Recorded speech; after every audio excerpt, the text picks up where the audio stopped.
Boa noite, meus irmãos. É com muita satisfação que nós vamos dar continuidade ao estudo da obra Transição Planetária, obra essa que, como sabemos, ela foi ditada ao médium Divaldo Pereira Franco pelo espírito Manuel Filomeno de Miranda. A história, a narrativa dessa obra, ela se passa na Indonésia, naquele exato momento, né, em que ocorreu o tsunami, né, aquela infausta ocorrência geológica que ceifou tantas vidas, né, tantos corpos foram mutilados e, obviamente, o plano espiritual atuou e atuou fortemente, equipes socorristas, no auxílio, por abnegados obreiros da espiritualidade, aqueles irmãos nossos que estavam no momento da transição, tentando desligar-se da matéria após um desencarne turbulento, terrível, não é? E que isso é muito difícil, não é? Foi um desencarne coletivo, onde os espíritos estavam com muita dificuldade de, primeiro, reconhecerem-se já como no plano espiritual, reconhecerem a sua real situação, né? E também poderem se desligarem o seu perispírito do corpo, né? Os seus plexos serem desprendidos, né? Os seus vórtices, né, energéticos serem separados do corpo, que ainda se encontrava, em muitos casos, carregados, o corpo, de fluido vital. Bem, meus irmãos, então agora nós vamos entrar no capítulo 16 dessa obra. Ok? Como vemos, meus irmãos, o capítulo 16 ele é intitulado Programações Reencarnacionistas. Vamos iniciar a leitura. O início da Era Nova, programada por Jesus para o planeta amado, previa também o retorno de filósofos e sábios do passado, de alguns dos profetas antigos, de diversos criadores de religiões, dos pré-socráticos, dos nobres espíritos do século IV a.C., como aqueles que antecederam ao nascimento do Messias e renasceram em Roma, preparando-lhe o advento. De igual maneira, os iluminados pensadores da escola neoplatônica de Alexandria, culminando nos séculos III e IV, como os mártires, com os abnegados e os santos medievais, com os gloriosos lutadores da Renascença, da Reforma, da Contra-Reforma, com os audaciosos construtores dos séculos XVII, XVIII e XIX. Então aqui nós já temos uma informação importante, né? Que é a preparação dessa nova era. Ela envolve uma movimentação muito grande, né? Uma movimentação para o plano espiritual de espíritos que não estão mais adequados em nível de progresso, né? Com o novo estágio para o qual o nosso planeta irá, que é um estágio, é uma classificação de planeta de regeneração. Hoje é um planeta ainda de provas e expiações, mas está exatamente numa transição para um planeta de regeneração. E isso envolve que alguns dos espíritos que aqui estão, que ainda não conseguiram estar num status de progresso compatível com essa nova era, eles irão migrar para outros mundos, né? E espíritos outros, que inclusive aqui já estiveram, espíritos de Skol, que já trouxeram grandes avanços para a humanidade. Na época em que encarnaram no planeta Terra, eles irão retornar para continuar essa missão de alavancar de uma forma muito significativa o progresso da humanidade terrestre. Então, continuemos. Como vimos, nós temos a informação, né, de que avatares do passado irão retornar ao nosso planeta, com uma missão de alavancar mais e mais rapidamente o nosso progresso. Então eu separei alguns nomes de avatares, de espíritos que aqui estiveram e que foram muito importantes no progresso da humanidade. Aqui eles antecederam ao nosso Mestre Jesus, mas trouxeram as mensagens preparatórias para aquilo que ele veio nos trazer. Então, temos Krishna, que ensinou aos homens a doutrina da alma imortal, dos seus renascimentos, da sua mística união com Deus. O corpo, dizia Krishna, é o invólucro da alma. Aqui está escrito lama, desculpem, foi um erro de redação nossa. O corpo, dizia ele, é o invólucro da alma, que faz nele sua moradia, sendo uma coisa finita. Mas o que está nele é invisível, incorruptível, eterno. Isso está no Bhagavad Gita, livro 1. Então vocês vejam aí a alusão ao espírito como ser pré-existente e sobrevivente ao corpo, né? Ou seja, a doutrina da reencarnação. Né? E Krishna antecedeu muito a Cristo. Nós temos também Rama, que colocamos aqui, ele é o símbolo do grande homem, o perfeito filho, o perfeito marido, irmão, amigo e governante. Rama, ele elevou, né, a significação da mulher, né, a importância da mulher naquela sociedade. Né? Ele nos trouxe mensagens importantíssimas, como essa que nós estamos vendo aí, da fé no poder evocador e criador da palavra humana, acompanhada da projeção da vontade. Ou seja, ele trabalhou muito a importância da fé e a importância da prece.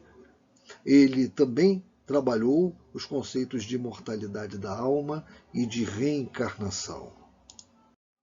Temos Buda, né, que é bastante conhecido, né, o Siddhartha Gautama, que foi o fundador do budismo, trouxe também uma filosofia muito importante de pacificação para o ser humano. Confúcio, filósofo chinês, que tamanha foi a sua importância que o eco do seu pensamento ele possui um grande significado desde o ano de 535 a.C.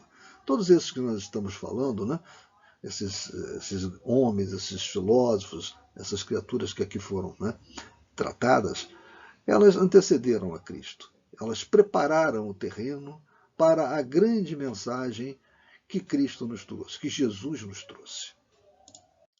Temos também Sócrates, né, o grande Sócrates, que foi um importante filósofo da Grécia antiga e um dos maiores de toda a filosofia, foi o criador da maêutica. Sócrates ele ensinava aos seus alunos, aos seus discípulos, através de perguntas. Então, ele dificilmente começava a fornecer as informações sem que antes ele trabalhasse aquele assunto mediante perguntas. Perguntava sempre aos seus discípulos e, através daquelas perguntas que ele ia adequadamente formulando, ele possibilitava que os seus discípulos descobrissem a verdade, mostrando a eles que eles tinham muito mais conhecimento do que eles imaginavam. Então, continuando, nós temos agora a leitura do livro. Entre eles, os grandes missionários da ciência e da tecnologia, ou seja, não serão apenas aqueles espíritos que trouxeram mensagens filosóficas ou mensagens de cunho religioso importantes e fundamentais para a humanidade que irão retornar, que irão reencarnar aqui na nossa Terra, no nosso planeta, mas também aqueles espíritos mais voltados à tecnologia, à ciência, eles também serão trazidos para cá. Uma nova era de crescimento nos espera. Então, como eu tinha lido, entre eles, os grandes missionários da ciência e da tecnologia, tornando o século atual um verdadeiro santuário de amor, de beleza, de caridade, de iluminação espiritual.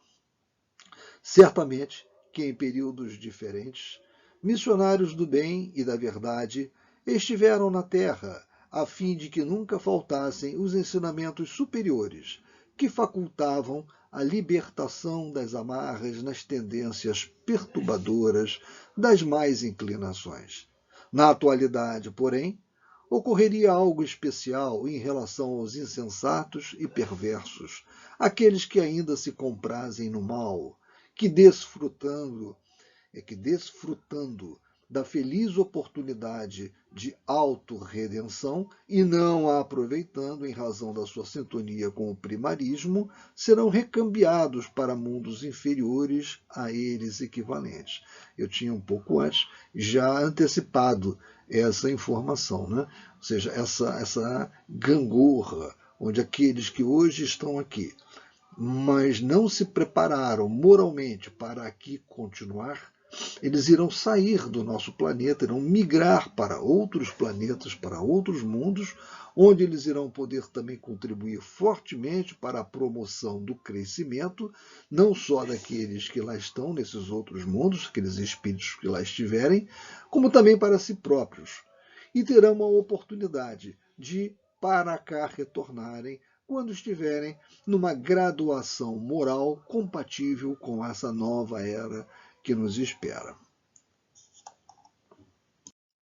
Eu trouxe para vocês algumas telas alusivas a esses grandes cientistas, a esses homens, esses espíritos de escola que aqui estiveram, que aqui ombrearam, né, com os nossos irmãos, né, o cenário terrestre e trouxeram grande crescimento, ajudaram por demais para que o homem pudesse melhorar a sua qualidade de vida, para que o espírito humano se enriquecesse, né? É claro, eu estou deixando de citar uma quantidade incomensurável de pessoas que mereceriam estar sendo aqui citadas, mas evidentemente nós não temos um tempo suficiente para enumerar a todos aqueles que mereciam realmente ser enumerados. Eu trouxe alguns apenas como um exemplo, né, desses espíritos que provavelmente, né, creio eu,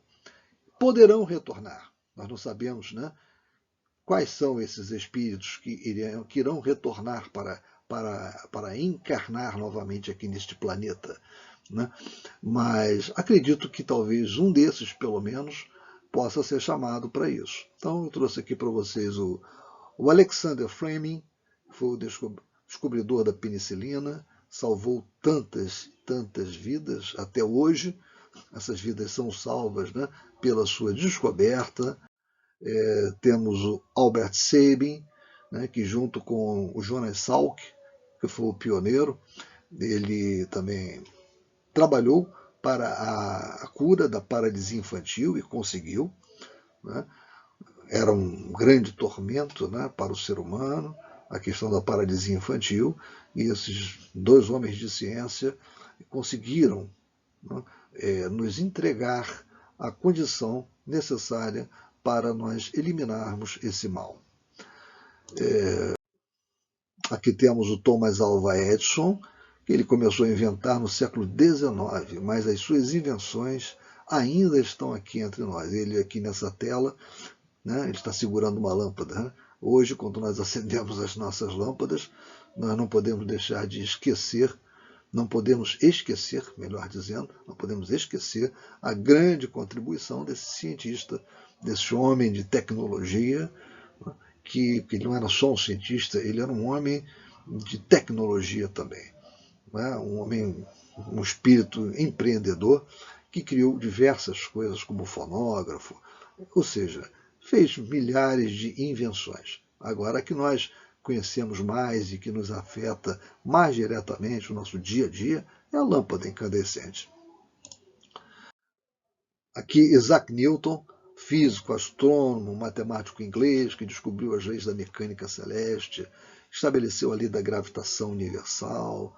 Eu trouxe aqui uma frase que eu gosto muito, algumas vezes cito, de um autor, de um biógrafo de Newton, que ele, no início, né, no frontispício da obra, ele escreveu isso. No início eram as trevas. Deus disse, faça-se Newton, e surgiu a luz. tamanha foi a importância de ser Isaac Newton, né, no mundo da ciência. Temos aqui Antoine Lavoisier, que adotou a química e lhe serviu de pai, grandes contribuições para a química. Louis Pasteur, que foi um cientista químico bacteriologista francês, que revolucionou os métodos de combate às infecções. Entre outros trabalhos, ele estudou a fermentação do vinho e da cerveja e descobriu o processo de pasteurização do leite e criou a vacina contra a hidrofobia ou a raiva.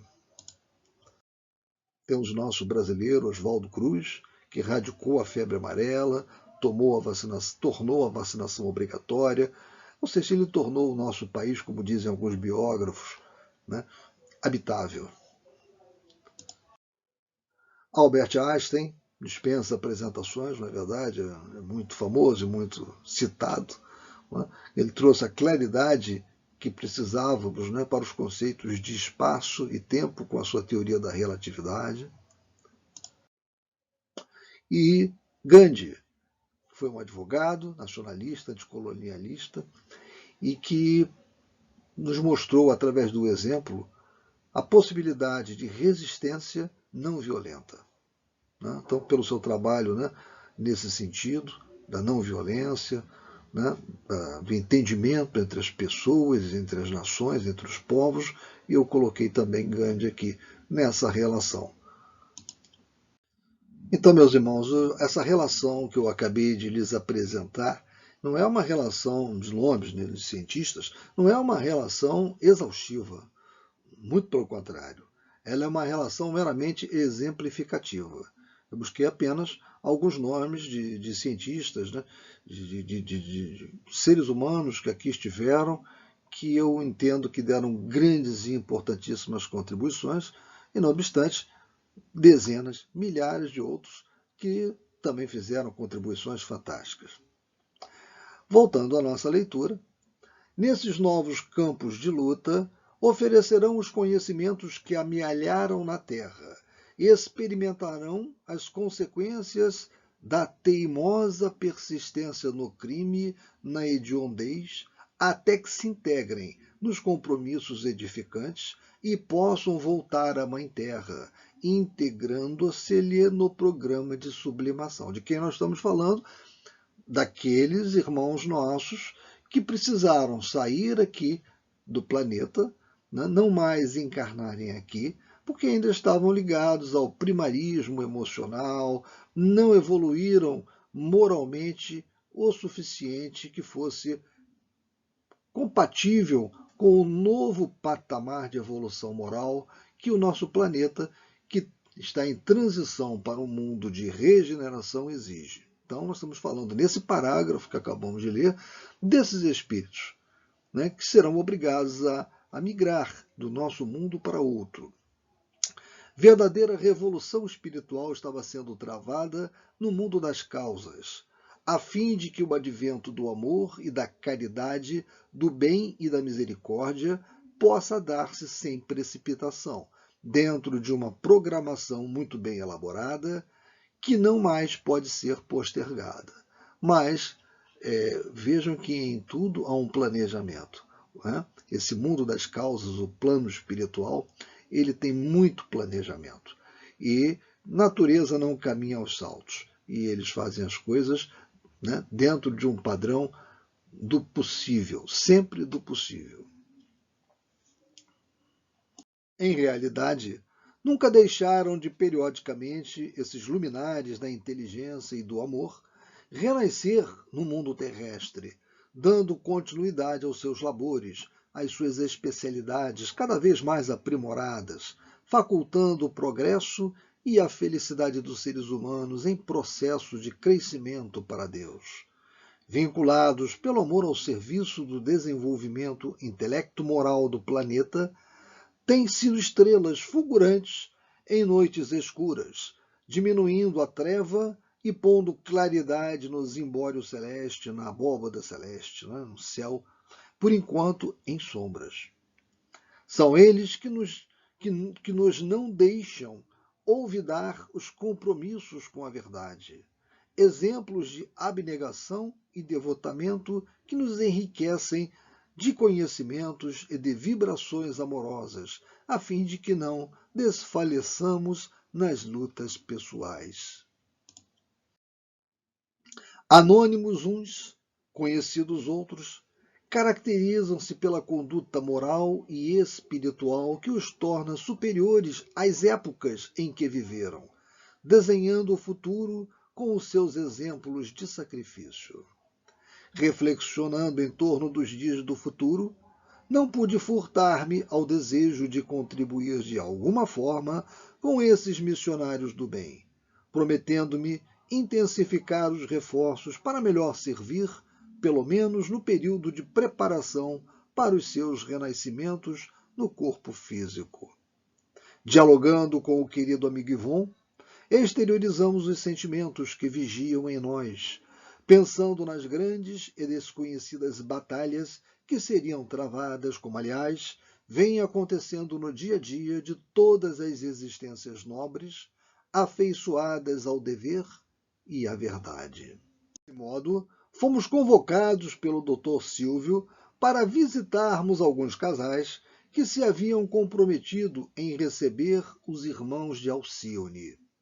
Nossa primeira visita na cidade de Belo Horizonte levou-nos a uma residência confortável, num dos seus bairros elegantes, onde tudo era silêncio. O casal adormecido na alcova encontrava-se em parcial desdobramento pelo sono fisiológico e dialogava com aquele que seria o primogênito. Os nubentes haviam lutado para conseguir a progenitura sem o êxito desejado. Então nós estamos falando desses espíritos de Skoll, né, que estão programados para reencarnar no nosso planeta, né, para nos alavancar no crescimento, na melhora pessoal, e eles têm como origem Alcione, como está dito aqui. Né?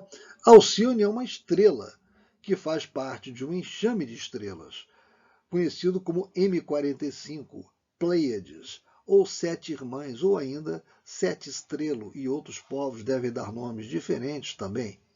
Este enxame de estrelas situa-se a cerca de 400 anos-luz do Sol. É uma distância incomensurável, difícil de imaginar. Né? Esse trecho eu extraí de um trabalho publicado na Universidade da Madeira, no grupo de astronomia. A velocidade da luz, só para nós termos uma ideia, né, porque Alcione dista do nosso Sol a 400 anos-luz. 400 anos-luz.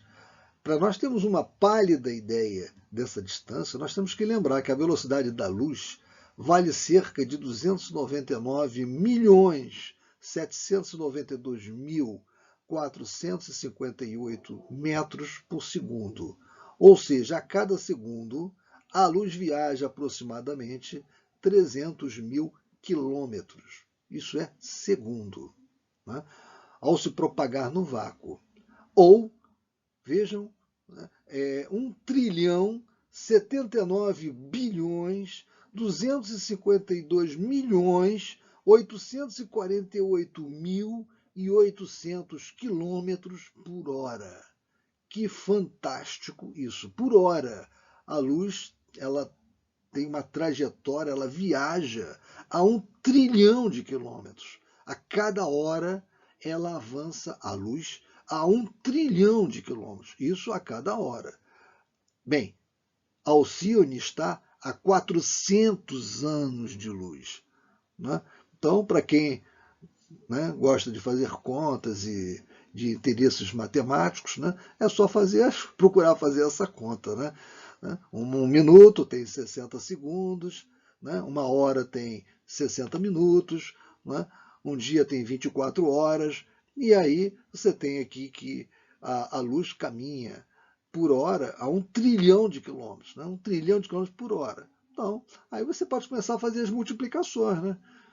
para tentar chegar a 400 anos-luz. Então, em 400 anos, quantas horas existem? Multiplicar. E agora o negócio é a máquina para isso, né?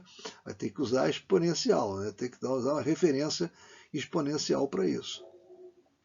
Mas isso é só uma digressão, né? A velocidade da luz, como nós estamos dizendo aí, ela é utilizada para definir o metro, unidade de comprimento usada pelo Sistema Internacional de Unidades, como a medida do espaço percorrido pela luz no vácuo.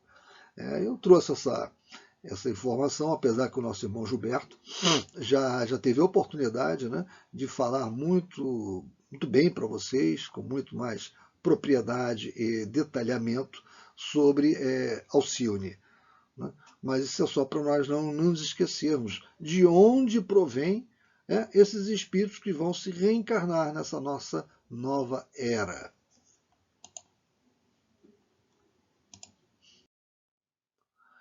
Então, meus irmãos, vamos lá. Vários especialistas haviam sido consultados oportunamente e a resposta era sempre desanimadora, explicando aos parceiros que não haviam detectado qualquer impedimento fisiológico em nenhum dos dois. No entanto, a possibilidade permanecia nula. Sim, nós estamos falando daquele casal lá em Belo Horizonte.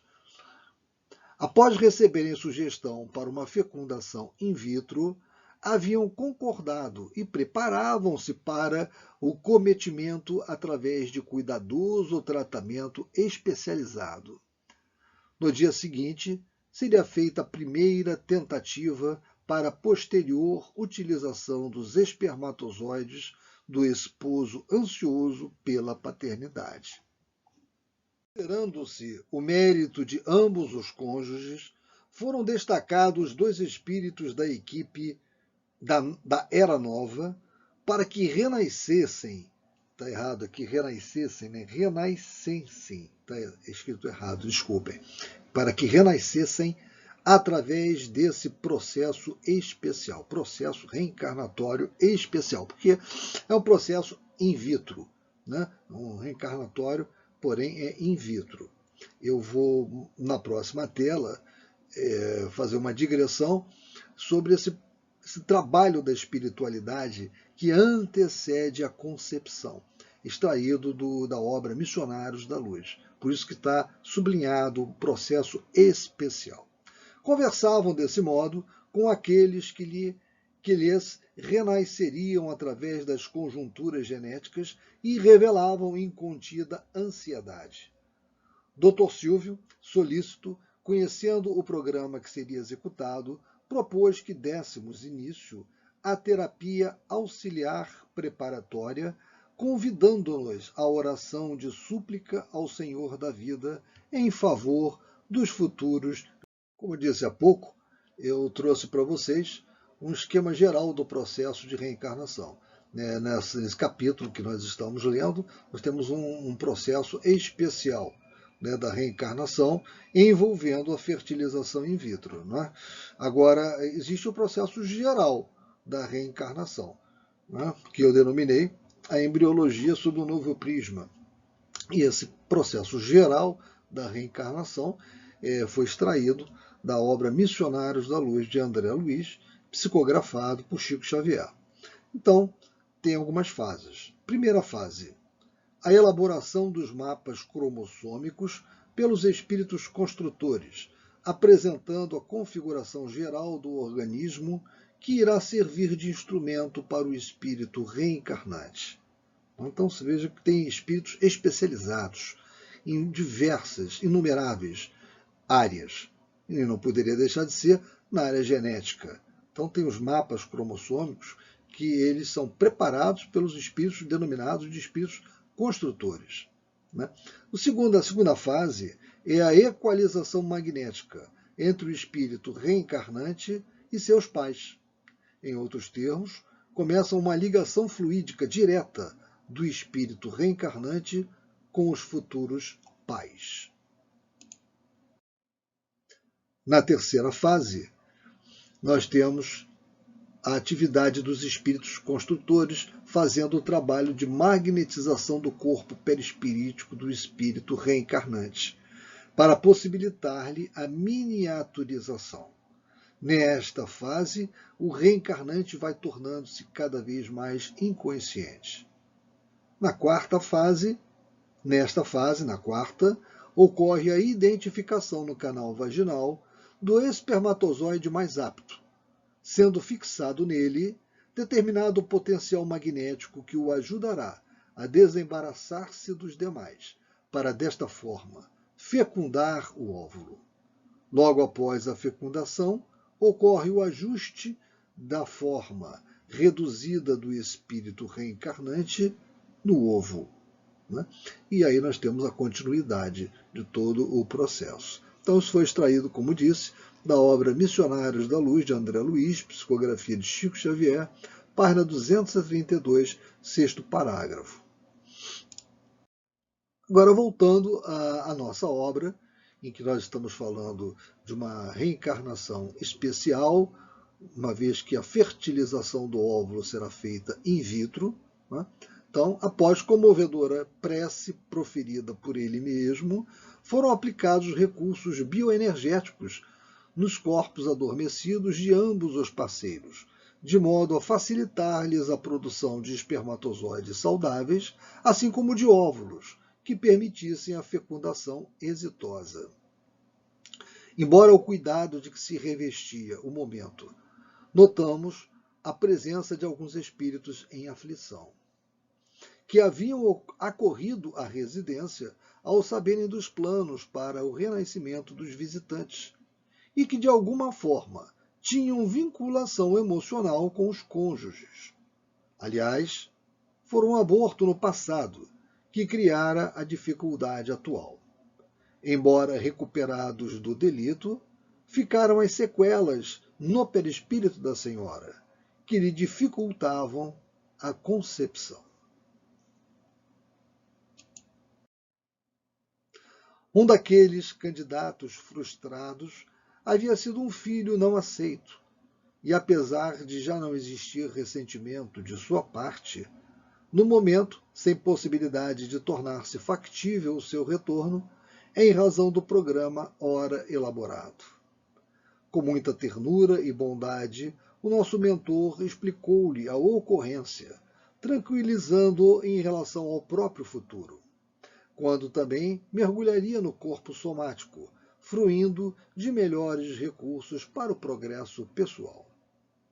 Terminada a nossa tarefa junto ao matrimônio, quando nos dirigíamos a um outro lar, num dos bairros periféricos da mesma cidade, interroguei o nobre médico a respeito da chamada fertilização in vitro, muitas vezes denominada bebê de proveta. Pacientemente, ele explicou-nos, o Dr. Silvio, a mim e aos demais amigos, que a divindade sempre misericordiosa incessantemente envia à Terra os seus embaixadores, a fim de que os mesmos facilitem o progresso científico-tecnológico, de modo a proporcionar aos seres humanos os recursos hábeis, capazes de auxiliá-los a diminuir as aflições a que fazem jus.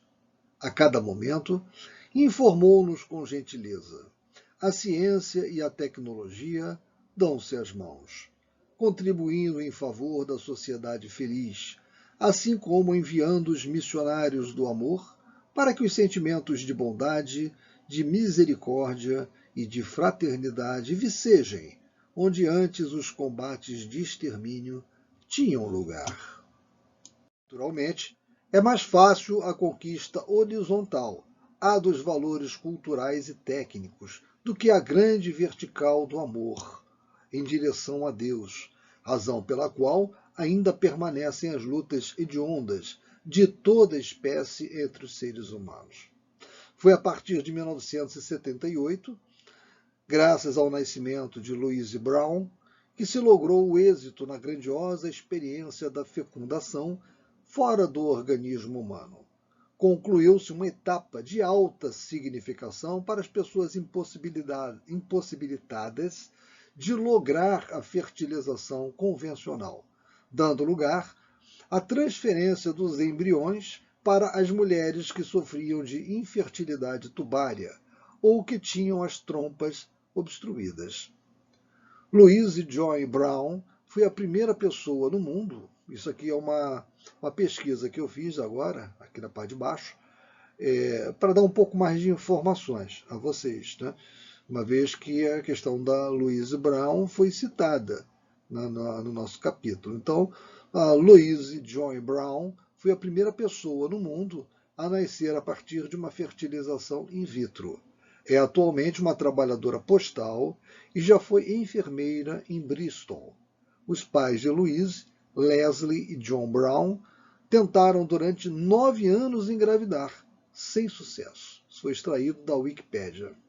A Louise nasceu em 25 de julho de 1978, portanto, ainda com 42 anos. Né? Estamos em junho. Ela é casada e tem filhos. Né? Com o tempo e o aprimoramento das técnicas, foi possível atender a outros problemas que dificultavam a conquista gloriosa da maternidade. A fecundação in vitro exige cuidados muito especiais, iniciando-se os procedimentos terapêuticos através do processo que faculta a indução da ovulação, de modo que possam amadurecer vários óvulos, que irão permitir o crescimento folicular.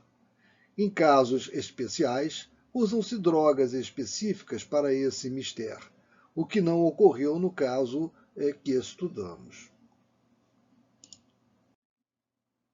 Após esse meticuloso processo, realiza-se a coleta dos óvulos, assim como do sêmen, quase simultaneamente, mais ou menos no mesmo período.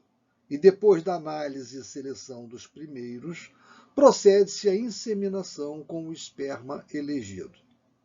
Atenções especiais são mantidas durante um período de 3 dias, depois desse procedimento, para a transferência de alguns deles para o claustro uterino.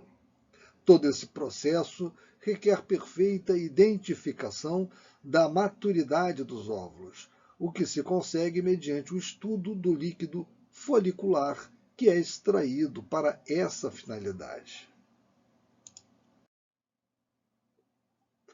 Constatando-se a existência de óvulos maduros em cultura especializada, promove-se a inseminação de cada um deles com aproximadamente 100 mil espermatozoides em atividade à sua volta. Aproximadamente entre 15 a 19 horas depois do procedimento cuidadoso, observam-se ao microscópio as evidências da fecundação, que podem ser sintetizadas na presença dos denominados pronúcleos masculinos e femininos. Mais tarde, transcorridas 24 horas, já se pode perceber a presença de pré-embriões, graças à divisão em 2 células.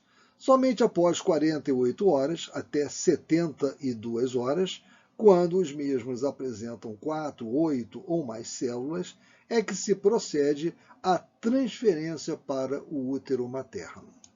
Em nosso caso, esperamos que se tornem exitosos 2 dos diversos pré-embriões transferidos, nos quais teremos acoplados os perispíritos dos reencarnantes que elegeram por vibração especial os espermatozoides que poderão oferecer-lhes alguns dos fatores necessários com as características próprias para as tarefas que lhe estão destinadas na existência corporal. Temos aí, então, a atuação do espírito reencarnante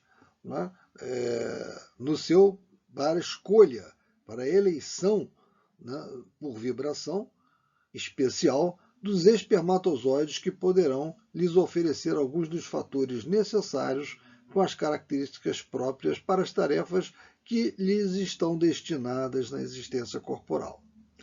Aqueles que não tiverem ligação de futuros reencarnantes perderão a finalidade e serão automaticamente eliminados. O nobre geneticista espiritual fez uma pausa para reflexão, logo dando prosseguimento às explicações que nos deslumbravam.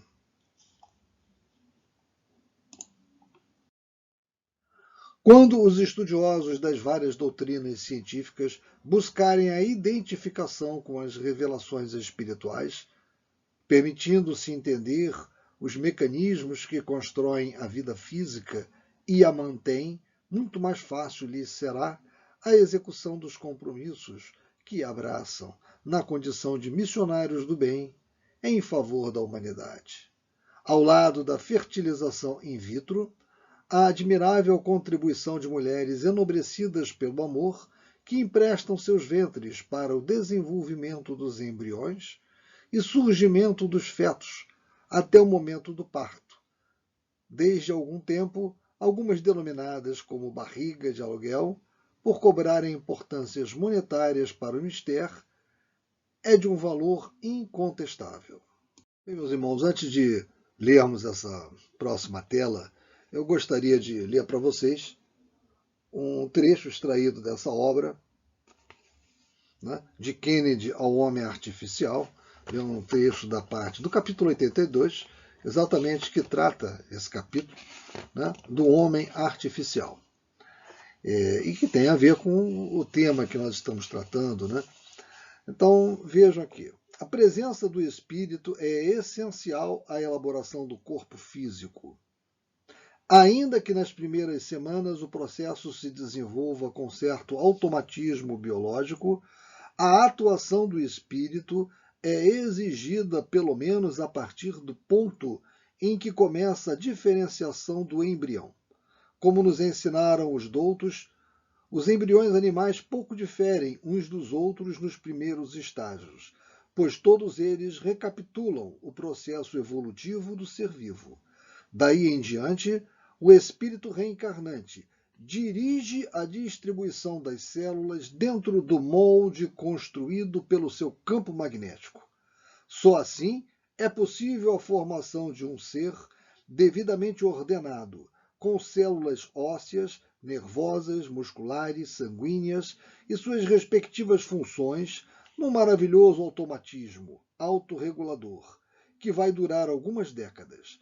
Sem a presença do espírito, não duvido de que pudessem ser criadas as células, mas não as funções diferenciadas e integradas. Em outras palavras, teríamos um pedaço de carne, não um fígado ou um rim, muito menos um conjunto de órgãos perfeitamente articulados uns com os outros. Dessa maneira, o que se chamam tanto pomposamente de criação do homem em laboratório se reduz a uma análise fria do problema, a criação de condições materiais à atuação do espírito reencarnante. Sem a presença do princípio imaterial, essa fagulha divina que trazemos em nós, poderemos ter uma coisa viva, não um ser humano pensante, dotado de sentimento e de impulsos psíquicos e éticos. Algum dia, a ciência se convencerá de que o homem é um arranjo temporário entre a matéria e o espírito, pois este precisa das muletas da matéria, enquanto não atinge a liberdade que somente um elevado padrão moral e intelectual lhe vai conceder, ao cabo dos séculos ou dos milênios. Chega um dia, na escala evolutiva do ser humano, em que ele prescinde da matéria para prosseguir sua jornada. Atingiu a condição de espírito purificado. Não há síntese química que consiga fazer um aglomerado de células conceber a nona sinfonia ou a teoria da relatividade, se ali não estiverem presentes os espíritos de Ludwig van Beethoven ou de Albert Einstein. Esse é o capítulo 82 dessa obra de Kennedy ao Homem Artificial, crônicas de um e de outro, Luciano dos Anjos e Hermínio Correia de Miranda. Agora vamos recomeçar a nossa leitura, porque eu fiz essa digressão para mostrar a importância, né, da presença do espírito sempre na formação do embrião, do feto. Né? O espírito, através do perispírito, mediante o perispírito, ele é o modelo, ele organiza o corpo. O perispírito é um modelo organizador biológico. Não é? Então, em todo processo em que há uma fecundação do óvulo, né, nós vamos encontrar ali a vinculação de um espírito que está para se reencarnar. Então, vamos agora à leitura. Auxiliar alguém a lograr a realização da maternidade, ensejando, por outro lado, o renascimento dos espíritos, quando larga faixa da sociedade opta pelo aborto delituoso e perverso, ou se utiliza da denominada pílula do dia seguinte, interrompendo o processo e o desenvolvimento da fecundação, essas abnegadas mães por empréstimo desempenham um papel de alto significado na construção do mundo novo e melhor de amanhã. Embora a conquista da ciência haja logrado esse feito com fins nobres, sempre aparecem as pessoas utilitaristas e aproveitadoras para candidatar-se aos benefícios financeiros que justificam, elucidando que tem a finalidade de diminuir-lhes as dificuldades econômicas que vivenciam. Apesar de não concordarmos com tal conduta, também não nos opomos às mesmas, que em alguns casos, compreensíveis, são benfeitoras da humanidade. Ocorre, não raras vezes, quando em convivência com o espírito reencarnante desenvolvem-se os adormecidos sentimentos da maternidade, e após o parto, tocadas pela presença do já querido ser, negam-se a devolvê-lo àqueles que as contrataram. Observamos que em alguns desses casos, o espírito reencarnante está mais vinculado à doadora do ventre de aluguel do que aos reais genitores. Sucede que ninguém pode burlar os mecanismos sublimes das leis cósmicas que regem o universo e as criaturas humanas. Normalmente, os caminhos transversais a que muitos indivíduos recorrem para fugir da responsabilidade conduzem-nos exatamente ao destino que lhes diz respeito, e não aos sítios onde gostariam de desfrutar da inutilidade.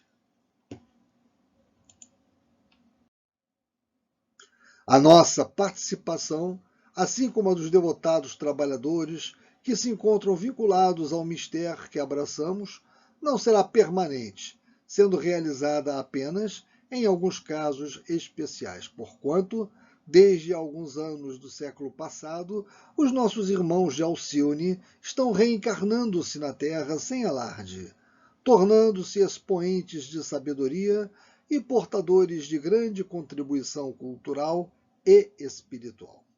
À medida que os anos se passaram, desde as primeiras ocorrências, estamos agora vivenciando o período para os renascimentos em massa, enquanto tem lugar, a princípio lentamente, o expurgo dos irmãos infelizes vinculados à revolta e à truculência, de que se utilizam em tentativa inútil de impedir a felicidade dos seres humanos. De maneira equivalente, à medida que os anos se sucederem, número bem expressivo de desatinados será encaminhado ao exílio temporário, de forma que irão contribuir para o desenvolvimento dos seres que encontrarão em os novos ninhos domésticos para volverem em triunfo quando se depurarem das graves imperfeições que lhes dificultam a marcha do progresso.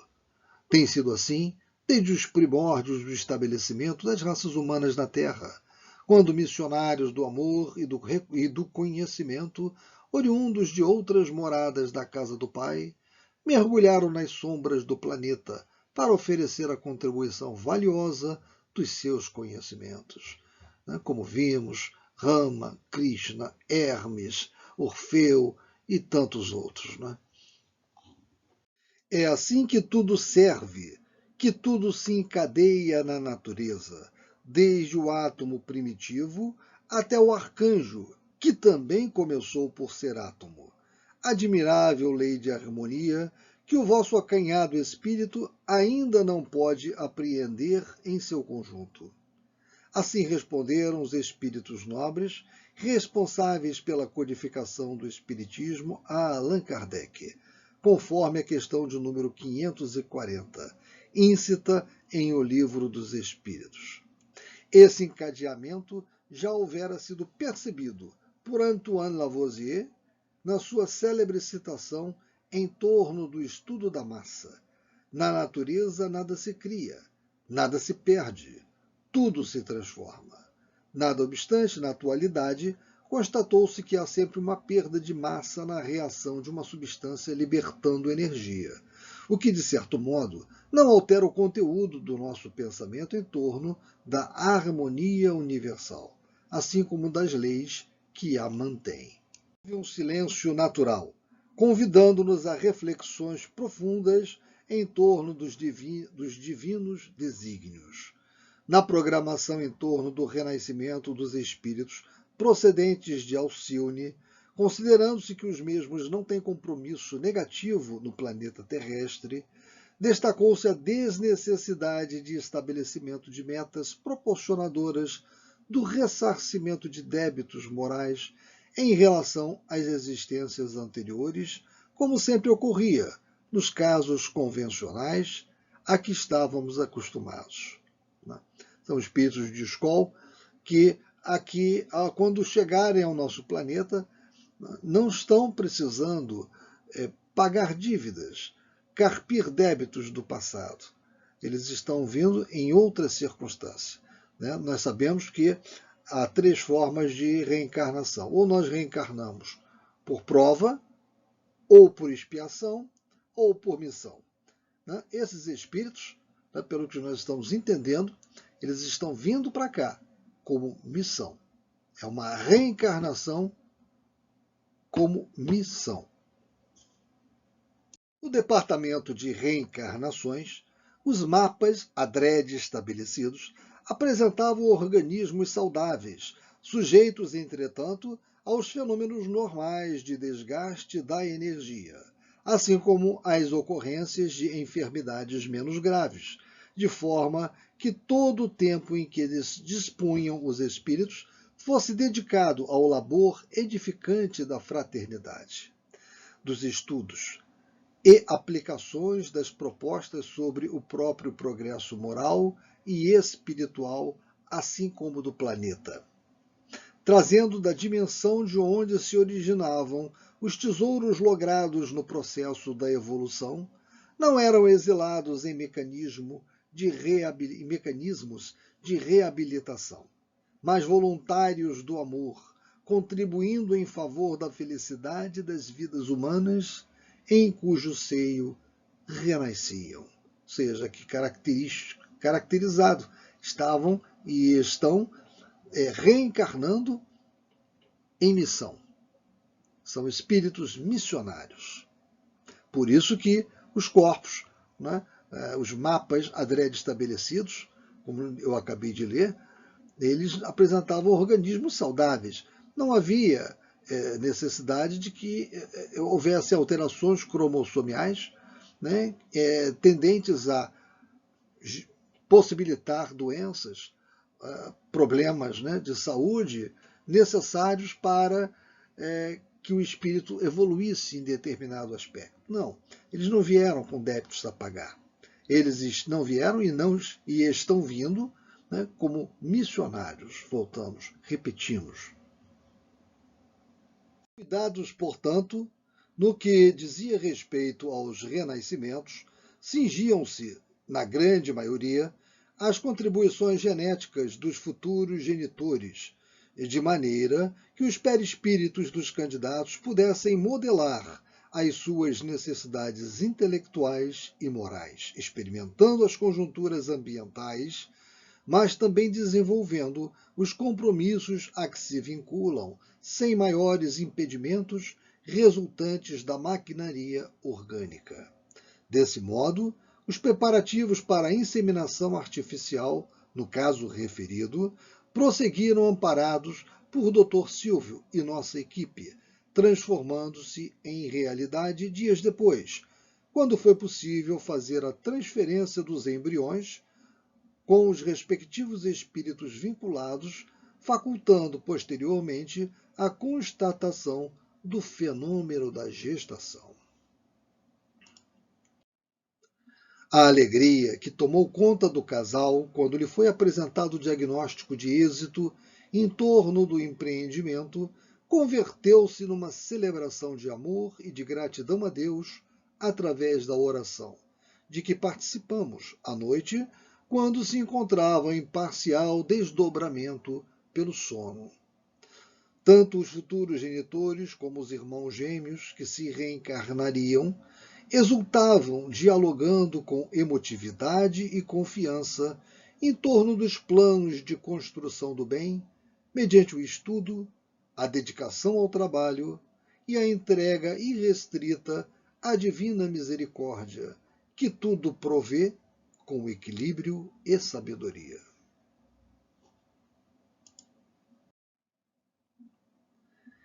Instrumentalizados com essa e outras experiências realizadas com famílias de diferentes classes socioeconômicas, ouvimos o benfeitor declarar que agora era factível pensar-se nos programas de reencarnações em massa, obedecendo-se, todavia, às determinações do Senhor da vida. Enquanto operávamos no mistério, tomávamos conhecimento das desencarnações coletivas mais dolorosas, em decorrência das convulsões do planeta em adaptação geológica, a maioria das quais referentes a entidades que já não deveriam renascer no orbe terrestre, transferidas compulsoriamente pela lei do progresso para um mundo compatível com o seu nível de elevação. Era-nos motivo de imenso júbilo podermos acompanhar os procedimentos em torno da grande transição que lentamente se instalava na abençoada casa terrestre, ensejando a renovação de milhões de espíritos que ainda se encontravam sujeitos à ignorância das leis da vida, assim como outros que permaneciam enrodilhados em compromissos infelizes de que tinham dificuldades de libertar-se. Podíamos perceber os numerosos grupos de trabalhadores de nossa esfera e de outras, sob o comando superior de Jesus, desdobrando-se para criar no planeta a psicosfera compatível com as exigências das transformações que se operavam mediante o sofrimento, assim como através do despertamento das consciências pela iluminação do conhecimento e as bênçãos da caridade. Os grupos espíritas afeiçoados à verdade e os trabalhadores responsáveis pela realização do bem geral passavam a receber informações especializadas a respeito da conduta dos seus membros, como, aliás, sempre ocorreu, de forma que pudessem criar o clima mental e emocional para enfrentar os cataclismos que, por outro lado, aconteciam mais frequentemente, acelerando o processo de crescimento das vidas em amor e paz. Simultaneamente, reconhecendo as operações transformadoras que ora se realizavam, entidades perversas, vinculadas ao desvario ou dele vítimas, movimentavam-se em sofreguidão, desenvolvendo mecanismos de agressividade contra todos aqueles que se encontravam comprometidos com a responsabilidade das mudanças em andamento. Ciladas habilmente organizadas, estereótipos do prazer e estímulos vulgares às sensações passaram a ser inspirados aos multiplicadores de opinião dos grandes veículos da mídia, de modo a perturbar a marcha do progresso, ampliando a área dos desmandos de toda ordem, especialmente a que diz respeito aos gozos servis e de fácil acesso. Conclaves insidiosos organizados pelos inimigos do bem, nas furnas em que se homiziavam, estabeleceram metas de vingança, utilizando-se da política sórdida a que se entregam muitos dos seus membros, ora reencarnados nessa área, como nas religiões, nas artes e noutros setores sociais, a fim de que chafurdem no lodaçal do caos moral em estímulo negativo aos comportamentos saudáveis, fazendo campear ao descrédito o desrespeito às leis e aos deveres, na volúpia de acumular recursos que não são transferidos com a desencarnação, mas entorpecem os significados elevados da existência espiritual. Fomentadores de guerras, de extermínio, de terrorismo insano, de perseguições às minorias, de deboche e de preconceito, misturaram-se às multidões, inspirando governos e cidadãos às atitudes calamitosas, de modo que a esperança seja deixada à margem, sem consideração, e os exemplos nobres se transformem em mensagens de aproveitadores e oportunistas desvairados. Subitamente, pode-se observar o aumento surpreendente das aberrações, dos crimes hediondos, da violência inclemente e da falta de autoridade para impedi-los ou administrá-los, tornando-os banais e quase desconsiderados. O Vale Tudo, que começou a ser estabelecido, tem o objetivo de criar o clima de desinteresse pela honorabilidade, pelos valores éticos, pelo respeito à criatura e à sociedade, demonstrando que todos esses significados haviam sido perdidos e uma nova e descontrolada ética passava a ser assinalada como regra de comportamento próprio para esses desditosos dias. Por efeito, volumosa onda de pessimismo tornou-se dominadora no oceano das exigências, e os jovens, principalmente, sem lideranças dignas nem diretrizes de equilíbrio, passaram a ser as vítimas selecionadas pela sua representação de herdeiros do futuro.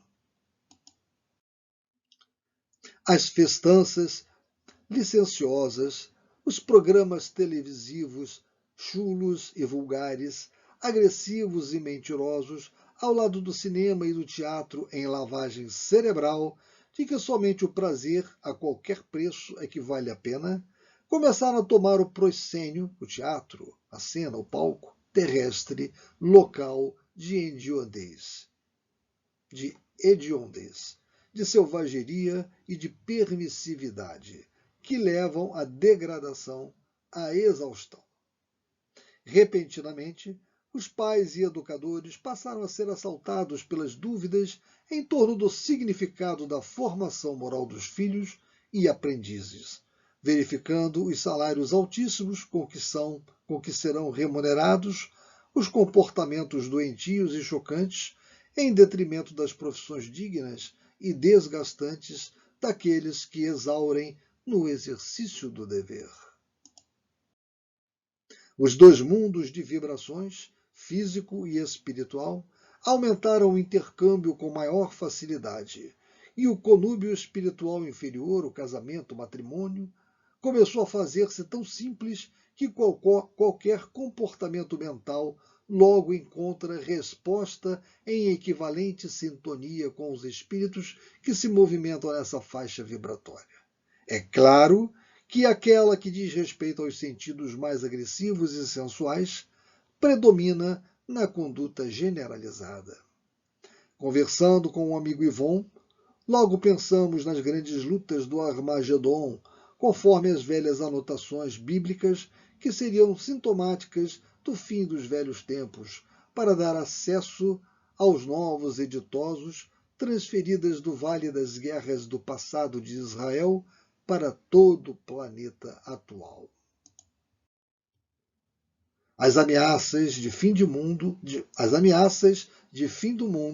criando pavores nas mentes e nos comportamentos emocionais mais frágeis, começaram a ser motivo de medo, de ansiedade e de desespero, assim como as propostas em favor do aproveitamento de todas as sensações como forma de esquecer a vida e suas mazelas, assumiram papel de destaque nos vários médiuns que haviam aceitado compromissos de alta responsabilidade para exercer a faculdade com Jesus.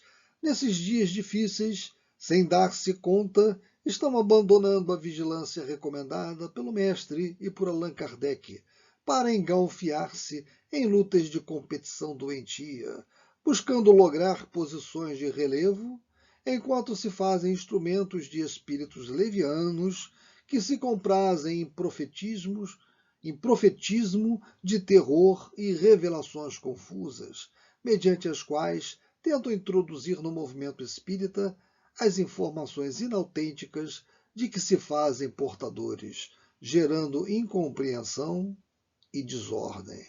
Um alerta, né, para o nosso meio espírita. Né? Um alerta muito apropriado, muito importante. Né? Nós devemos pugnar sempre pelo cuidado, né, com a pureza doutrinária, o cuidado com a estrutura básica, né, e toda a instrumentalidade que a doutrina espírita nos prodigaliza. E a atenção tem que ser constante.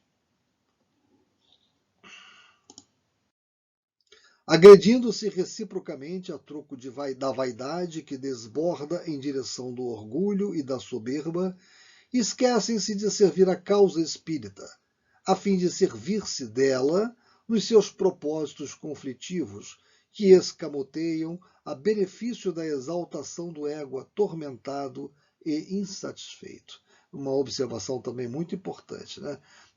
Nós temos que ter sempre em mira o móvel de nossas ações deve sempre ter como base de sustentação a causa espírita. Né? Campeões da insensatez invadem os grupos sociais e adquirem prestígio mediante a astúcia bem elaborada e a falta de escrúpulos, movimentando-se livremente e empurrando os líderes insanos que avançam no rumo do abismo. Tudo diz respeito à resposta das trevas organizadas contra a programação do dúlcido cordeiro, pacífico e pacificador, que não revida ao mal, prosseguindo com os métodos do amor, no afã de promover o progresso da humanidade e do seu berço terrícola.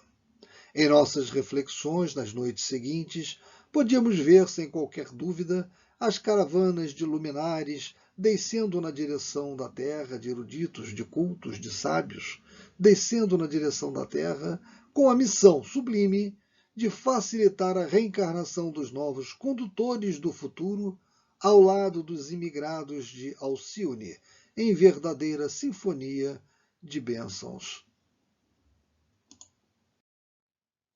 Foi numa dessas oportunidades, quando em grande silêncio, nosso grupo, encontrando-se ao ar livre, contemplava o zimbório de estrelas lucilantes e de prateado luar, que o nosso mentor nos convidou à oração, propondo-nos a entrega total ao celeste amigo que viera há 2000 anos, clarear a grande noite com a luminescência do seu inefável amor. Agora enviava, conforme o prometera, neste momento de tantas aflições, o Consolador, que já se encontrava no mundo terrestre há mais de um século, como uma constelação de seres elevados, para que as sombras fossem definitivamente diluídas ante as divinas claridades siderais. Não havia como resistir às lágrimas ou permanecermos indiferentes aos sublimes apelos do amor.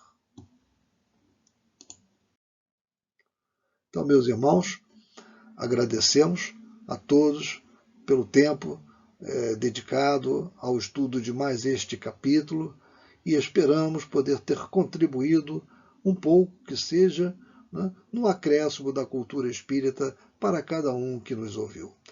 Que Deus a todos envolva, nos acompanhe, ampare e proteja sempre. Muito obrigado.